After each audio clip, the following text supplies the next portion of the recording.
Joufflus et charnus, des choux-fleurs à perte de vue. Dans l'exploitation d'Hubert, on cultive en famille le légume depuis plus d'un siècle. Pourtant, ces sols au large de Paimpol sont naturellement acides. Pour empêcher que ces choux flétrissent, on y dépose depuis toujours des coquilles issues de la mer.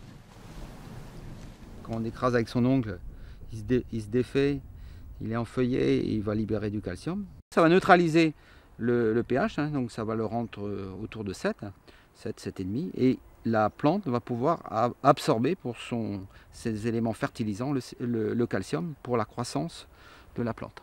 Nous avons des pertes de calcium naturellement tous les ans, de l'ordre de 300 kg hectares et par an. Donc il faut compenser ces pertes tous les ans. Pour répondre à ces besoins de l'agriculture bretonne, le groupe Roulier souhaite extraire du sable en baie de Lannion, un projet combattu par les associations de défense de l'environnement. Aujourd'hui, le groupe industriel détient le monopole de l'extraction de sable coquillé sur 2 sites en baie de Morlaix et de Saint-Brieuc. Un monopole dénoncé par ce producteur de lait. En baie du Mont-Saint-Michel, enfant, il ramassait directement le sable coquillé avec ses parents. Une tradition sur le littoral breton pendant 300 ans. Aujourd'hui interdite pour respecter l'environnement. Conséquence, seul Roulier extrait du sable et fixe les prix. Une dépendance que Jean-Baptiste appelle à dépasser. On ne va pas chercher à lutter contre un monopole. La meilleure façon de lutter contre un monopole, c'est de passer à côté. Pourquoi aller vers quelque chose qui n'est pas équilibré? Essayons de mettre les gens à suivre notre raisonnement et ils s'adapteront.